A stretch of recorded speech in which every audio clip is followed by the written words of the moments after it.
the required respect. Okay, so first things first, my name is Bushra Farooq. I see a lot of familiar names in the participants list. I see a lot of teachers. I see a lot of students. Everyone, please remember that when you write something in the chat, wait for someone to respond. The team will, do not send me private messages. The team will stop me. They will ask me to answer questions I haven't answered. And otherwise, I will then look at the questions and then I will answer them. Please do not type repeatedly and do not spam. Okay? So, all right. Perfect. So first things first, how many of you are totally, raise your hands and tell me, how are you prepared for tomorrow? How confident are you? And if you're confident, raise your hands. If you're not confident, thumbs down. I see a lot of confidence. Alhamdulillah. Okay. First things first, a Google Drive link has been shared on Instagram. It is an open source. Folks, don't cry, no crying. English is easy. We can easily do it, all right? So what I want you guys to do is, the post is up. The Google Drive link is there. Some of my notes will be on it that I will use today. Otherwise, what we have done is we've put up all the Cambridge resources available, including specimen. Sanan Khan, can we please remove Sanan Khan from the meeting, please? If they're unable to keep themselves from doing all of this, then thank you. Ms. Busha, could you be a tad bit louder if it's possible for you? I'm so sorry. I cannot scream any louder. I think I'm right up into my laptop now. Okay, all right, thank you. Okay, so the thing is, what was I saying? Yeah, so using that Google Drive link, you can get a lot. I'm sure the resources have been shared already with your with you. Your teachers have sent them to you. These are official Cambridge resources. It is very specific. I'll show you exactly what they look like. And they look like this.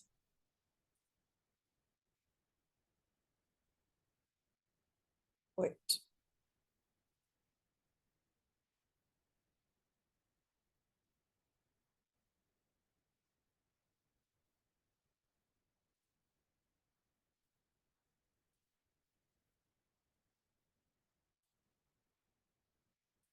Hold on.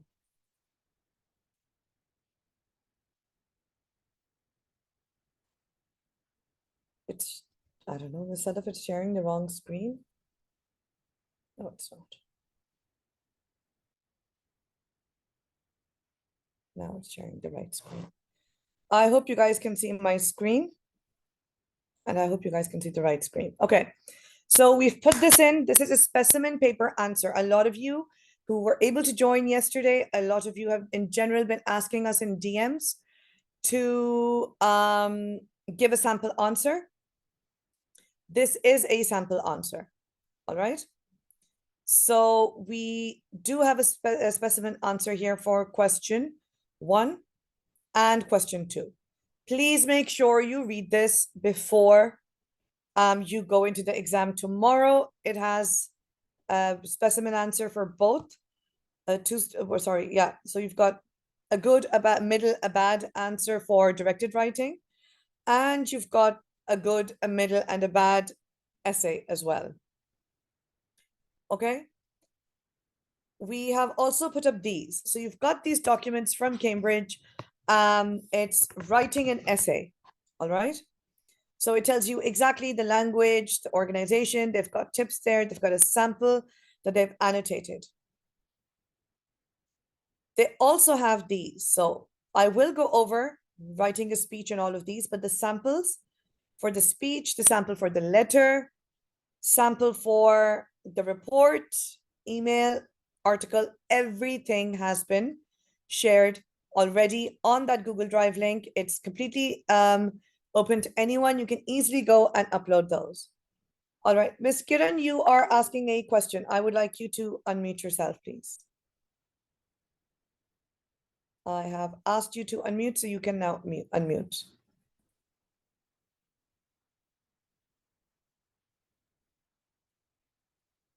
Hello? Sorry, Ms. Kiran, if you could please just unmute yourself again, we'd be super grateful. Assalamu alaikum. No, actually, I had muted myself after raising the hand to be joined. And just to confirm that, I didn't have the question. I'm just listening. Oh, okay. All right. If you don't have a question, please make sure you lower your hand then. Especially if you're a teacher, because then I would assume that you want to add something to what I'm saying. So let's start with, hold on. Folks, just a second. I don't know what's gone wrong.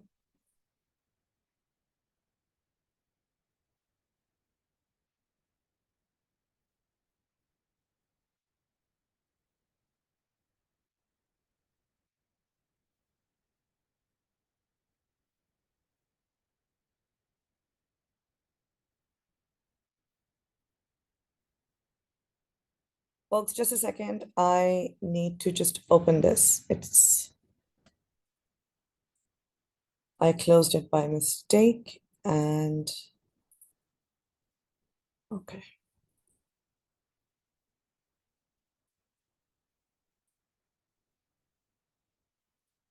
All right.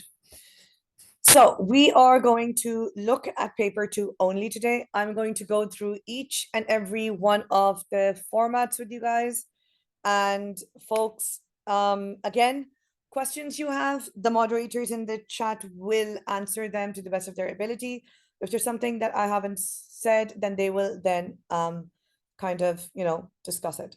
So tomorrow you guys are sitting, I think it's the 9 o'clock paper for your paper 2. Now, one thing I want you guys to think. First, you know how to do this. Give yourself a pep talk, don't panic. Second, I don't want you guys to think that Cambridge is doing, something tortuous for you guys. No. What they have done is they have changed the marking scheme, yes, but they have changed the question in directed writing as well. But they're also giving you more time. The question, if you look at it, in essence, is the same. They've just kind of made it, I feel, a little bit easier for you, and I'll tell you how. So the first things first, when you get your paper tomorrow, make sure you read the cover sheet. Remember, every single thing in this paper is written there for a reason. Remind yourself of a couple of things. First thing is the time. You have 2 hours. You know you have 2 questions to answer. Directed writing, spend an hour on it, and composition, spend an hour on it. Right? It is very clearly stated here that you need to answer 1 question from section B. And then it's just a good reminder to read the number of marks. This is not going to waste your time. It's just going to remind you of information that you already know, but it also, because it's something familiar, it is something you already know, it's going to help you calm down. You guys, I know, are all fantastic writers. You've got wonderful teachers teaching you. Your teachers have been working really, really hard for the past 1.5 years to prepare you for this exam. And even before that, to prepare themselves to be the best teachers in the world for you guys. All right. Now, the first thing you'll see in the paper are these texts. What I want you to do is I want you to ignore the text and go to the question. My advice to you is do the directed writing question first. Why? Because when you do the question first, this is a question that you guys are panicking about the most. I can see it in the chat. I can see it in the DMs. I can see it in all of these. So what you need to do is attempt question 1 first, because if you go slightly over time, you've been writing descriptive essays and, sorry for my voice, narrative essays since you were in grade 1, right? So that's something you can do in like less time. You can rush through it and you'll still be brilliant. But in directed writing, the problem is if you are going to have an issue or you go over time, then if you're stuck for time, you're probably gonna, panic and write really, really badly. So don't do that to yourself. When you see the question, I want you to take a pencil. You are not allowed highlighters. This was a question yesterday. Do not highlight anything in the paper. Just use a pencil. Bring a pencil with your blue and black pen tomorrow. Just bring a pencil. That's all you're supposed to do. And underline the following information. It is very important for you to underline exactly what is it that you are the form of writing. What are you required to write? Then your audience. Who are you writing to? Then the topic. What is it that you have to write about? Right? So you've got the form, which is either going to be a letter, an article, or a speech, or an email, or a report. They can ask you any one of these. There's no choice here. Then you've got the audience. And then you've got the topic. So here we see the topic is advantages and disadvantages of traveling to other countries. Interesting question, for sure. But what is the purpose of writing here? You will have three purposes. One is to inform, one is to argue, and one is to persuade. How do you figure it out? Because the bullet points, you use those to figure it out, all right? So it says in your article, what do we need to do? We need to evaluate ideas and opinions in both texts. We underline that. Give your own views. That's an interesting phrase. This means they're asking for our opinion. And you need to base it. So I want you to underline the word based on. Please remember, they're not asking you to summarize. They're asking you to give your own views. You have to give your opinion, not summarize the text. Read the texts, come up with your own opinion. It's something as simple as you've been doing since you were a kid. You look at your mom, her face is angry, she's shouting at your brother, and she's really, really angry. You can tell because she's shouting, her body is stiff, her voice is loud, all of these things, her facial expressions. So you run into your room and you start doing your homework. What did you do? You read the text. So you read your mother's facial expressions, her body language, her words that she was speaking. You analyzed, oh my God, mom's angry. You evaluated, in your opinion, at that moment, you're like, okay, so if I'm going to stand here, after she's done scolding Bhai, she's going to start scolding me. And you made a decision in that moment and you did your development, is where you found the solution and you started doing your homework very quietly in your room, very properly. So you know exactly how to analyze, evaluate, and develop. You know it. So don't panic. Based on the texts, you need to analyze, think about your opinion, analyze it, evaluate, and develop. All right? And based on what you have read in the text about the advantages and disadvantages of traveling to other countries. So when we read this bullet point, so this could be the first bullet point, sometimes they could write it as the second bullet point. Once you've read this, you will understand, is it to inform or to argue or to persuade? Now, what do I mean by this? If you're writing something to inform, you're giving information about it. So I'm writing about global warming. I'm writing about global warming in general.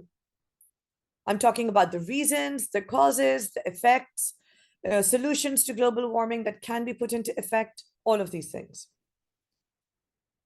When I'm writing to persuade, so I'm giving a speech about abolishing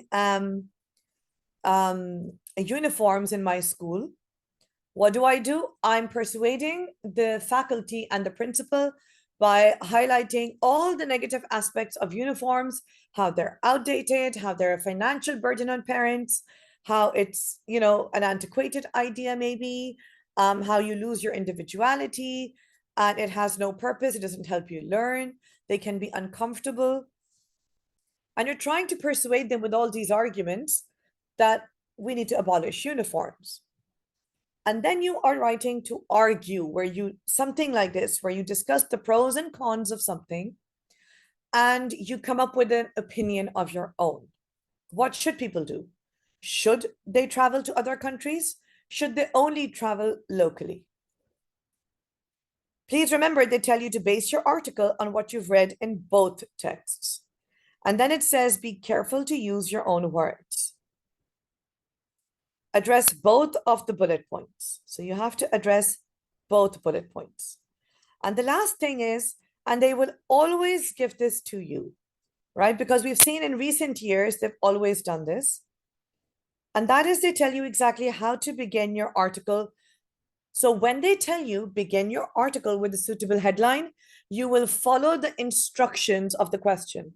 So in a letter, if they tell you begin with dear sir, please forget every other format, the addresses you learned, everything, and begin your article with a suitable headline. Sorry, or begin your letter with dear sir. Follow the instructions, regardless of what your teacher told you. It's always, always, always a good idea to highlight the word count. It's just a good reminder. And then it's always a good reminder to remind yourself. So there's 10 marks for content, which is your reading mark, and 15 marks for the quality of your writing. Now, yeah.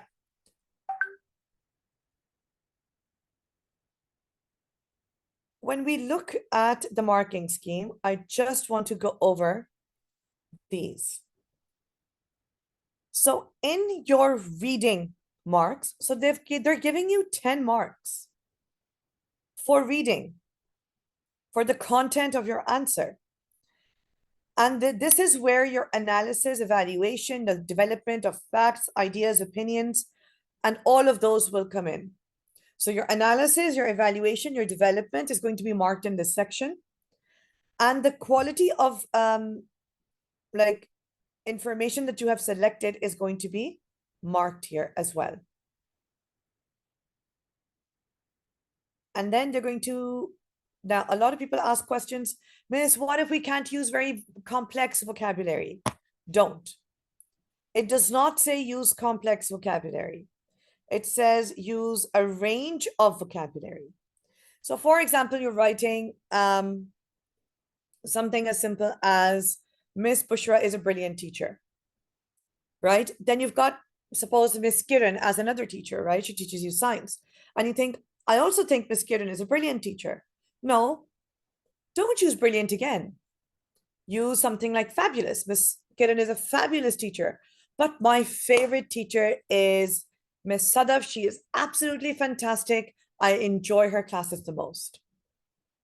So rather than saying she's good, she's good, she's good, she's good, we varied our vocabulary. Use a range of words. You all have them in your head already.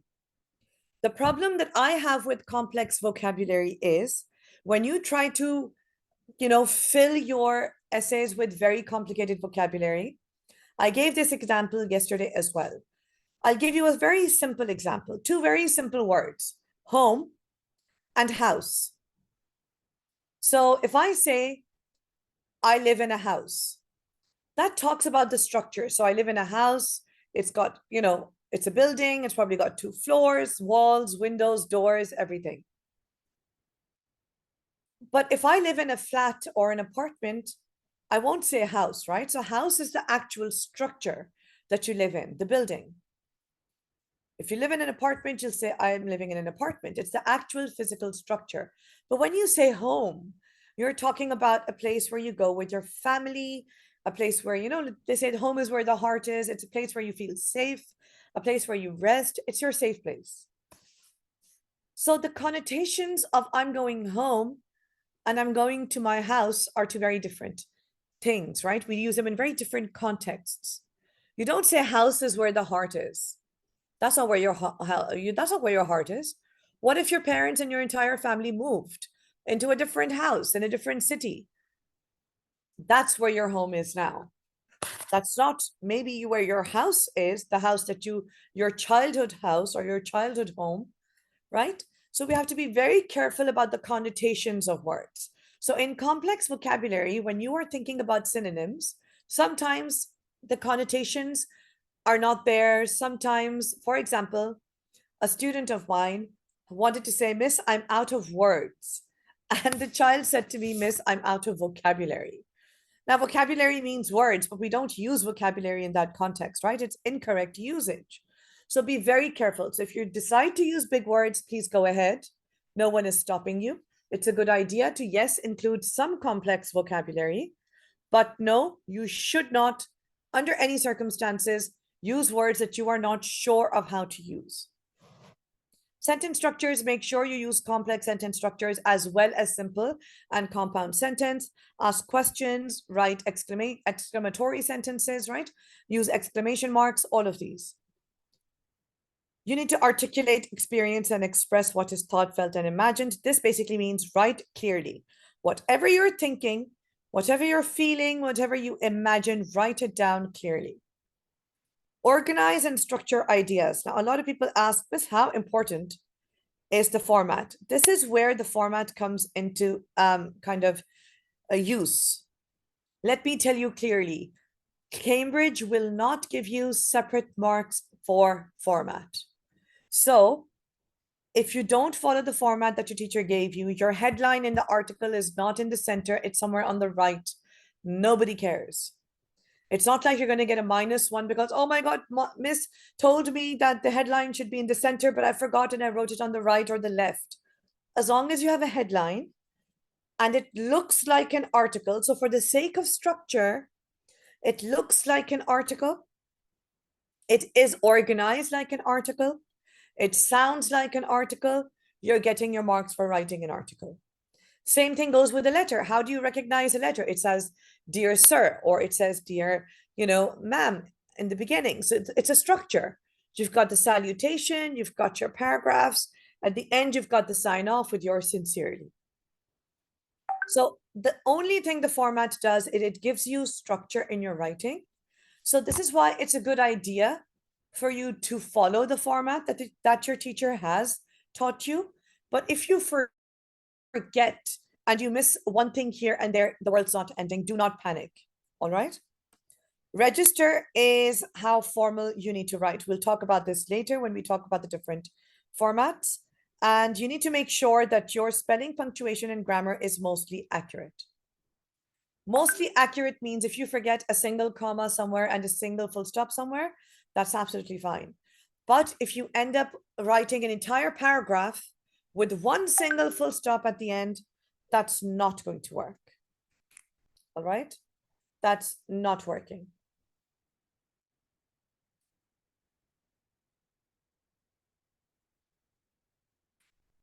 Aisha, can you please go onto Instagram? Somebody keeps calling and there's a lot of people who are trying to join and they don't have the updated password. Could you please But Ms. Busha, we're running at capacity.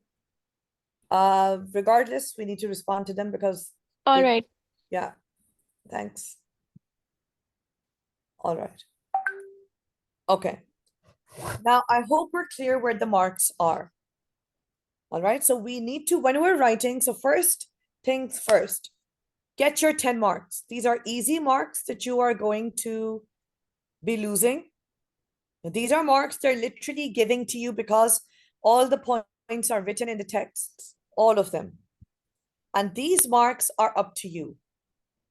The quality of your language, you can easily improve if you follow the tips I'll give you. Now, we go back to this. So the first thing you do when you have your paper, read the question. Do not, under any circumstances, start by reading the text, panicking, and then, just panicking. No, please don't panic. I need to stop share and share a new screen. So there's a process that I give my students. And this is the process. So you've got an hour. That 1 hour, folks, you keep turning on your videos, and that's going to be a problem if you insist on doing it. We will remove you from the meeting, and you will not be able to rejoin if we remove you from the meeting. Okay? So please be very, very careful. Do not turn on your videos at all. Okay, so First 20 minutes, you do brainstorming. When you're brainstorming, this is just an idea, so this is not a hard and fast rule. 20 minutes allotted for brainstorming, only and only brainstorming. What do we do in brainstorming? Read the question carefully. So the first 4 minutes, you do what I told you to do. Go straight to the question, question 1. Think about the question, read the question, underline keywords, think about form, audience, purpose, all of these things, because all of this will define the language that you need to use. All of this will define, the style of writing that you need to use, and it will help you identify the content. 4 minutes should be more than enough for you to read the question slowly and to kind of underline keywords. So what I call the stimulus is the text. I'm not going to call the text after this point, all right? I'm calling it the stimulus. All of these documents are already on that Google Drive link, so you can always download them, so you don't need to take screenshots or take notes. Ideally, just listen. If you want to take notes regarding what I'm saying, that would be great. And if you have then any questions, in case I don't clarify something, the chat's open. So you read the stimulus, all right?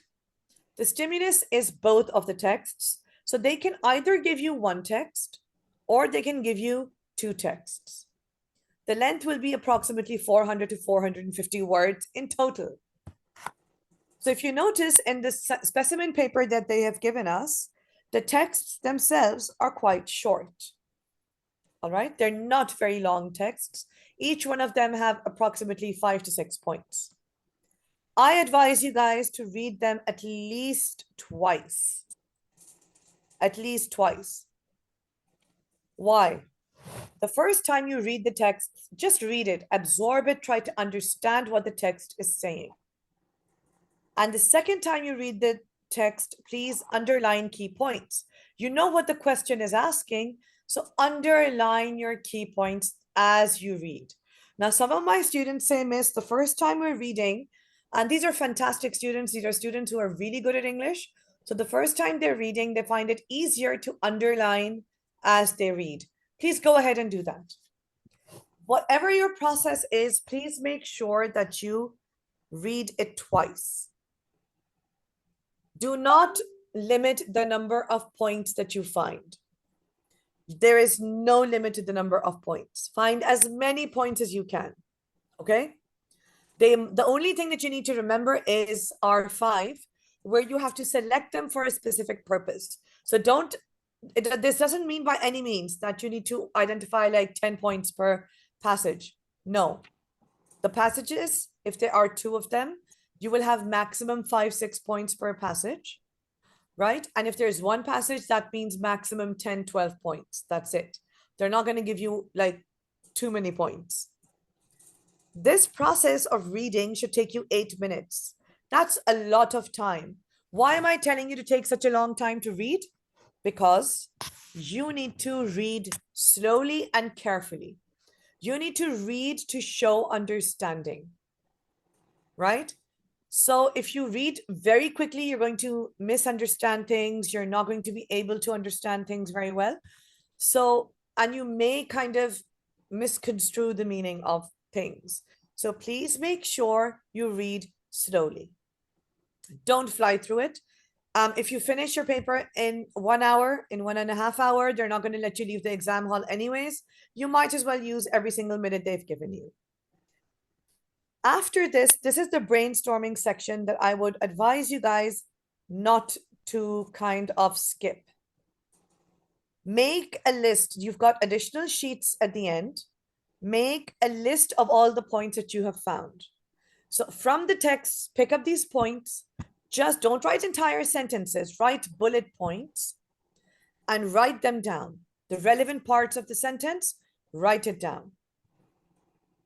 After you've done that, combine similar points. So you can make arrows, combine them under 3 core ideas. So I'm just going to explain to you this in more detail. So let's look at the marking scheme for this. Do you notice how they've given you these points? If you notice, there's what, 5 points for each one of the responses? Take your pen once you've written it down. So you're thinking about the first point. Let's talk about this one. So getting to know and understand, appreciate your own country, culture is important and rewarding, right? So you're looking at this point. We can connect this to another point here. Meeting friends from other cultures helps us realize that the world is smaller than we think.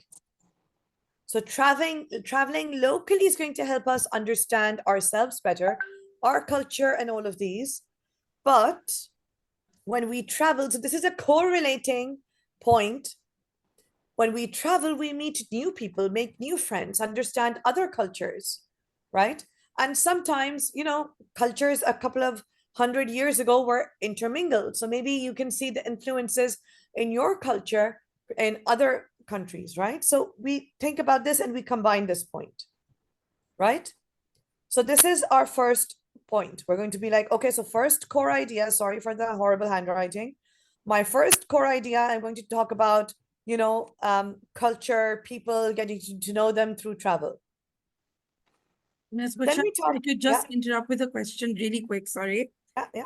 Your core ideas, do they need to be arranged chronologically in your writing? They have to be in a sequence? It's a repeated query as well. Okay, so chronological sequence means according to time, right? But you're not writing according to time. You write logically. So you have to put them in a sequence logically. So my first point, I'm going to start with the reason for traveling.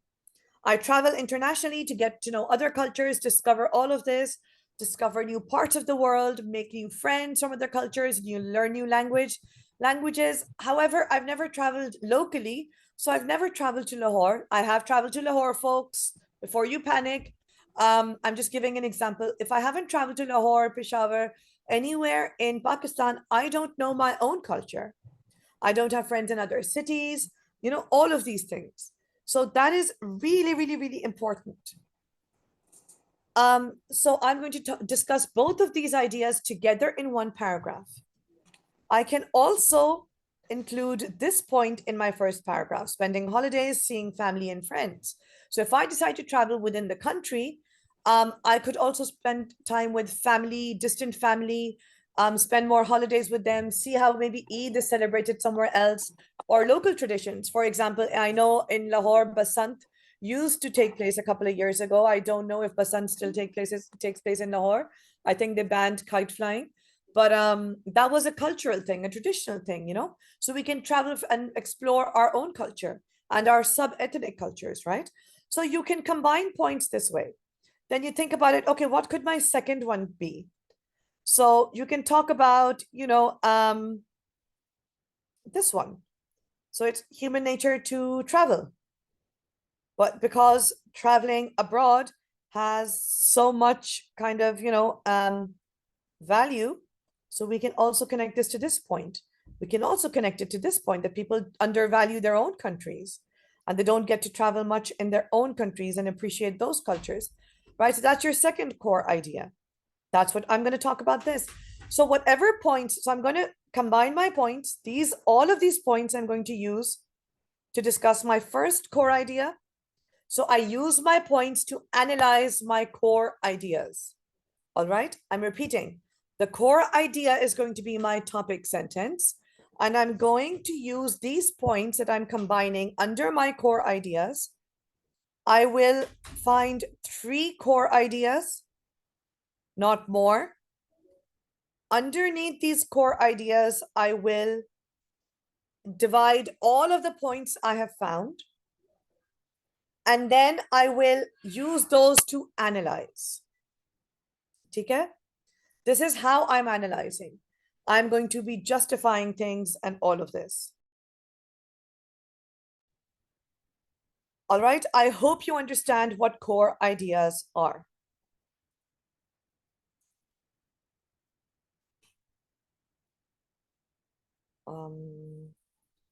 Where was I? This one. So When I've made a list, now it's very important. So you got what guys can do, you can make text A, text B lists. That's fine. You can list all the points together. That's absolutely fine. But let me tell you, once you have read the text, you need to forget about text A and text B. Do not mention text A or text B in your actual task, in your article, in your letter. All right? Make a list of the points, combine them under any three headings. So I'll give you another example. If I was writing about uniforms, so I've got the advantages and disadvantages of uniforms. My first core idea could be the financial burden that we suffer as parents, as students, buying uniforms, winter uniforms, sports uniforms, and then uniforms every year for multiple children. The correlating idea in the opposite text could be that we can recycle, reuse uniforms, make them more sustainable, cheaper materials, something like that. And then what am I going to do? I'm going to make sure that I have analyzed each core point using the points that I have in the text. Each core idea will become one body paragraph. Your writing should not take more than 30 to 35 minutes. If you spend less time brainstorming, you're done in 15 minutes, by all means move on. Don't be like, oh, Ms. Bushra ne kaha tha 20 minutes, so up to I'm going to sit here for 5 minutes and relax. No, spend that time in your writing. So it should take you 30 to 35 minutes writing. Why am I saying this? Because when you prep, when you brainstorm, you will be able to write very quickly because you've done your thinking.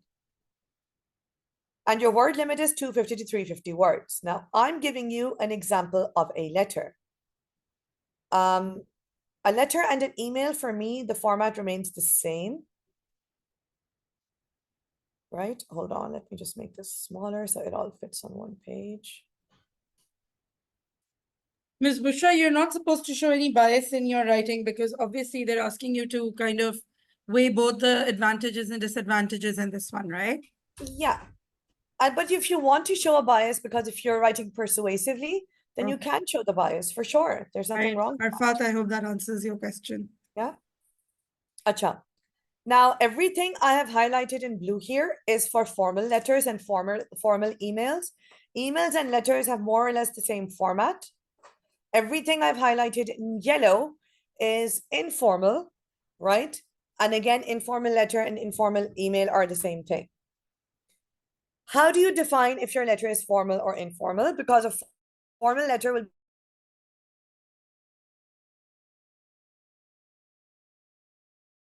but they are in a very formal position, right? So they are figures of authority or somebody you have a formal relationship. Informal letters are written to your relatives.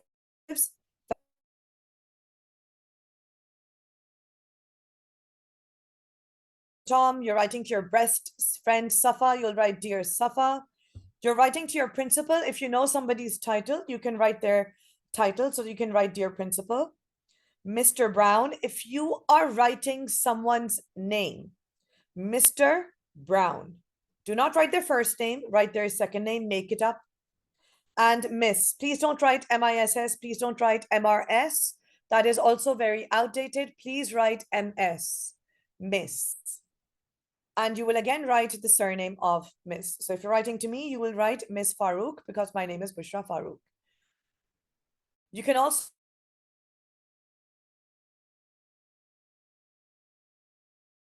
then there's a comma right here after it. Now I've divided this into 5 body paragraphs. You can shrink this to 4 or 3 body paragraphs, or sorry, 3 paragraphs in total. I've divided it into 5 paragraphs because of clarity, so that you guys understand what I'm asking you to do. When you understand that, you can combine different paragraphs together and divide it into 3 paragraphs. That's absolutely fine, right? The number of paragraphs does not matter. I divide it into paragraphs because it helps me divide my word limit. So the introduction is going to be max 25 words.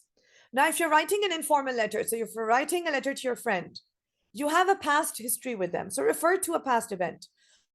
Please don't.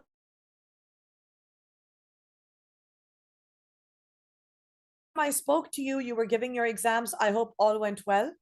Or the last time I spoke to you, you weren't well, Uncle Tom. I hope you're.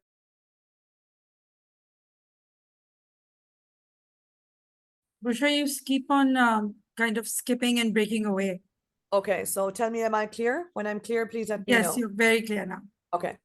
So I was saying refer to a past event, some knowledge of that person. So Uncle Tom, the last time I spoke to you, I heard you were not doing well. I hope you're, fine now and you don't have like COVID anymore or something. Right? So you start with the past event, prior information you have. Then move on to the present. Give them news about yourself. I'm doing wonderful these days. I'm getting ready for my O-level exams. And then bring the topic into it. But I thought to take a break in studying and write a letter to you about, which university to choose. Okay, so link the topic, discuss the topic right here. If you're writing a formal letter, please do not start with anything that is uh,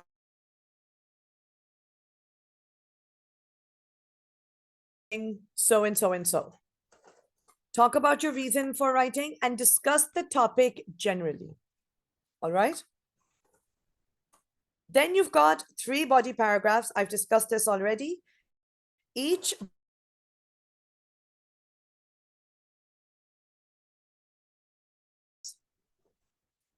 body paragraph is 100 words max. Again, if you write a Bushra, you're really breaking up. example of, okay, I'll wait till I'm clear. Just let me know when I'm clear. You're clear right now. Okay. So evaluation, like I told you, the example I gave you of your mom being angry.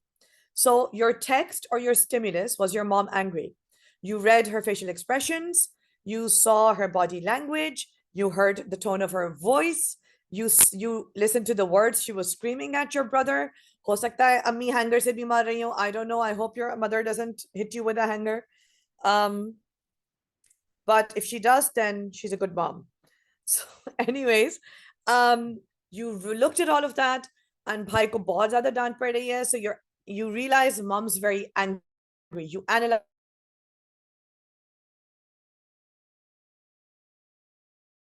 for you to do. You know, if you stand there, you're going to get scolded next. So you decide to take action. You go to your room and you know that mom is not going to be angry at you when you do your homework and you're sitting there studying and doing your homework. So, for example, we were discussing the core idea of traveling within the country to get to know your family, your own culture more, different parts of your culture, different, parts of your country.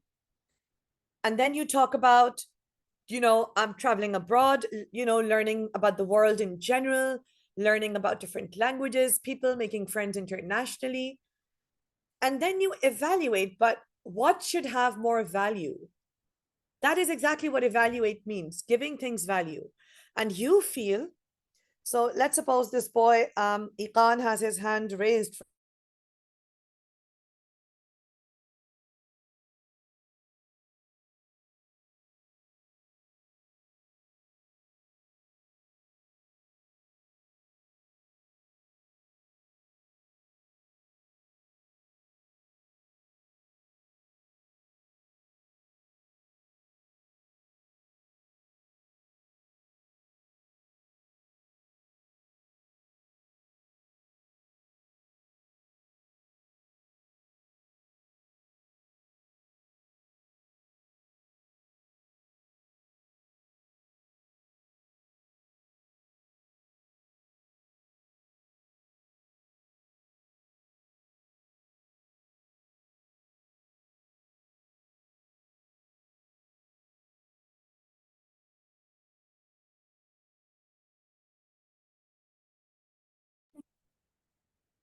Hello, sorry, folks, I got disconnected. Yeah, you did.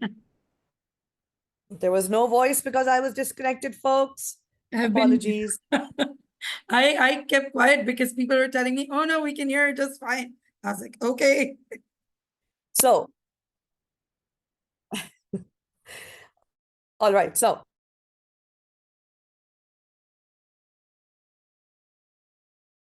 can develop your, you see, when you give an opinion, right here, don't write I think. So you can say that, in a letter, if you're writing about traveling, or in an article, you're writing this about traveling. So you can say, I suggest it's more important for someone to discover their own identity and learn more about their culture before they start traveling internationally.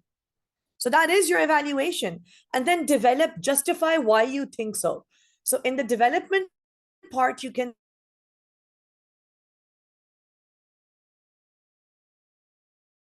points as well. Somebody has unmuted themselves, Ms. Sadaf. Okay, right. So this, I hope, makes sense. This is how your body paragraphs are going to be structured. Then at the end, you give a conclusion. So remember, in the question, they asked you to give your own opinion. That opinion comes in the conclusion, so you can give advice.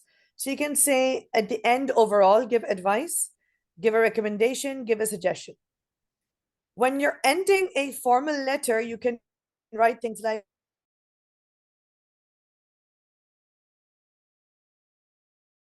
writing a personal letter to someone, it's an informal letter. Please refer to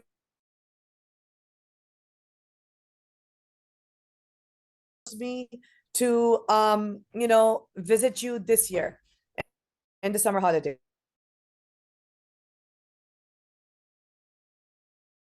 Have to write yours sincerely or yours faithfully. And in an informal letter, you can sign off by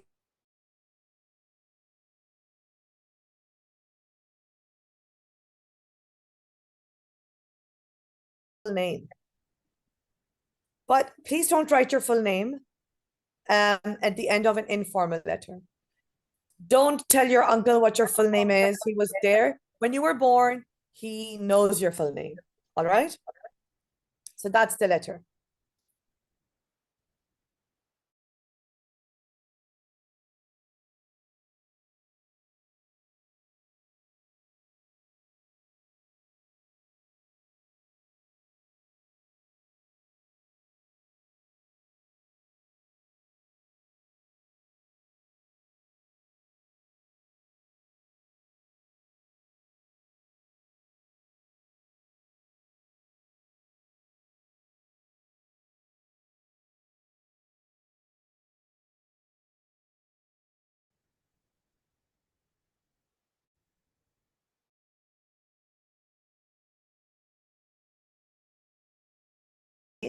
I just tell them to write the heading, the subject, and and the heading has to be simple. Remember, the report is a very, very formal piece of writing. Generally, you write reports to figures of authority. They're writing to inform mostly. They can be writing for something else, yes.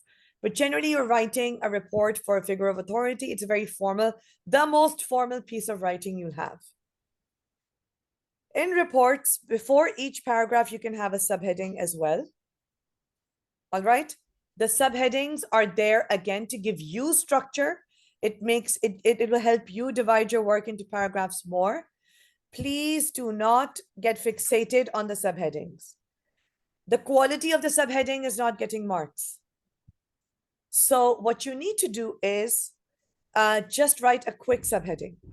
Do not write a very long, drawn out, very catchy. Don't focus too much on these. If you skip this part, even that's fine. So again, the body paragraph process remains the exact same thing. The only difference is you can give each body paragraph a subheading. Your introduction in a report is, again, the topic generally. So if you're writing a report about global warming, then generally talk about global warming. Please do not explain what global warming is.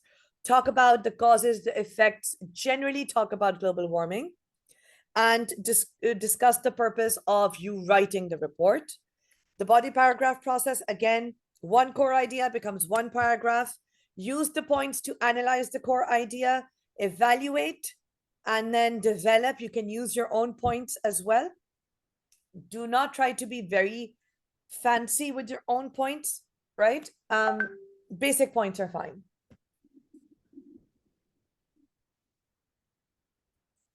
The conclusion here will only require recommendation, advice. and then restate why you were writing, okay? So that's what we do in the report. Remember, very formal language. Do not try to be, choose a very formal register, a very formal tone. Do not, under any circumstances, try to be funny in a report. Focus on what's being said and just focus on that. So then we now look at a speech.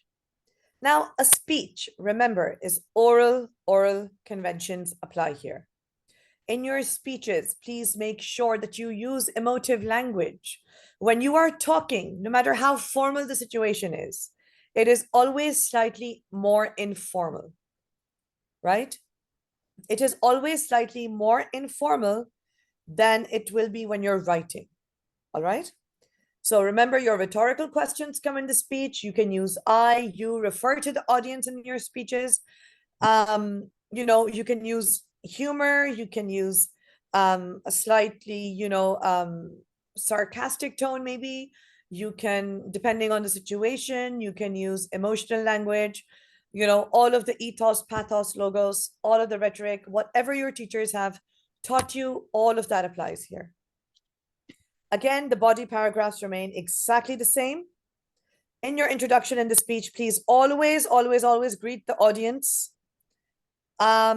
Start talking about the topic generally and why you are talking about it, right? So when you're giving a speech, why on earth are you the one giving the speech? You need to justify it. So if you're giving a speech to the school audience, you can always say something as simple as, I'm the president of the student council, or I'm the head boy, and I want to speak to you guys today about the quality of the food in the canteen.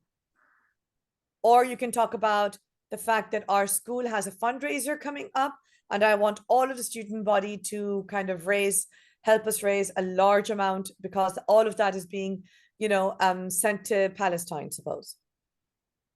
So greet the audience, introduce yourself and why you specifically are the one talking about it, and then discuss the topic generally, right?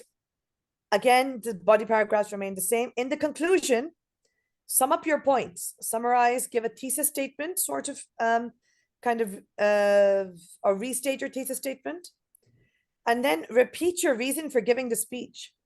So remember, any one of you have elections in your schools and you're asking for votes, right?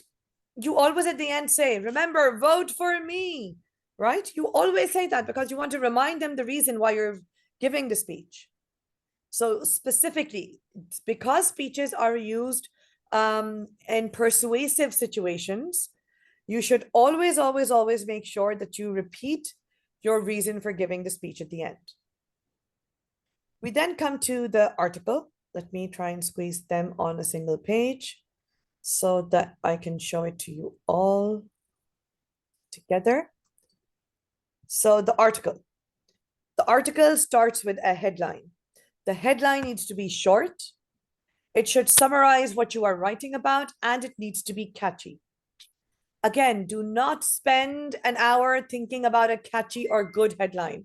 Just write it down. The quality of the headline, it doesn't matter. If it's not the best headline in the world, it's okay. But the headline should be there. Why? Because visually it should look like an article, right? And you can write the by Bushra Farooq, you can write the byline, you can, remove that. It doesn't matter. In the introduction, make sure you discuss what you're talking about. If there's a location, you can discuss that. So the sample article they've given us is an article. So we can talk about, don't write something like, today I'm here to discuss the advantages and disadvantages of traveling. Be more interesting. Would you read an article that begins like that? No, right? You're not going to read an article like that. Be more interesting. Start with a question, maybe. How important is travel for human beings, right? And then maybe where it can be, should we travel locally more, or should we focus on international travel only, right? Maybe the when doesn't apply, don't write that down. Who, don't write that down. If the information is given to you, please do write that down, otherwise don't, right? And give a catchy or dramatic detail. So you can say 90% of tourism is about traveling to other countries and people are losing touch with their own culture. So use a dramatic detail like that in the opening paragraph, because remember, articles are published in newspapers and magazines. And in a magazine, there's going to be 100 articles. So why would they read yours? The same way, when you watch a movie, it's the first 5 minutes of the movie that you want to watch, and you're like, oh, your movie achhi lag rahi hai. Otherwise, you're like, oh my God, oh, I'm just turn it off, right? So make your introduction very interesting in an article, because that's the purpose of an article. Body paragraphs remain the same. And then conclusion, give like a current solution, a future solution, an advice, recommendation. You can include expert comments in an article as well. So besides the structure of these and the formats, what is required to be different is the language. So an article should sound different. Now I want you to stop and think about it. I don't need to tell you what the article's language should be like. You've read articles in your life. What should a speech sound like? What sort of language would you write in a speech?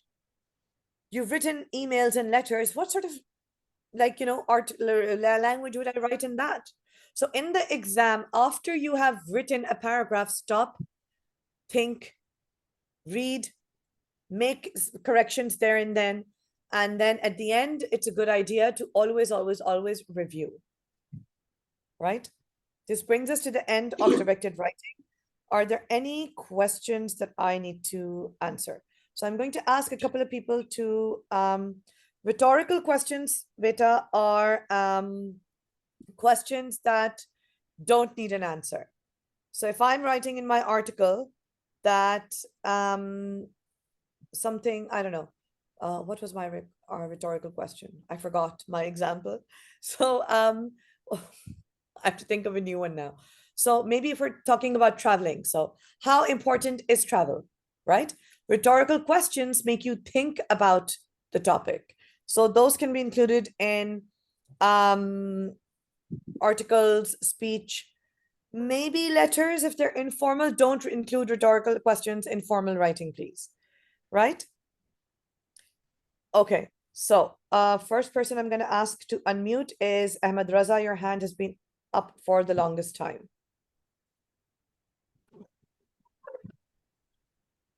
Yes, miss. Ji Ahmed. Yes, miss. What I should question, miss? Yeah, beta, ask your question. Ma'am, is this paper 1 or paper 2? Beta, this is paper 2. Thank you, ma'am. Thank you, beta. Okay, Iqan, you also have your hand up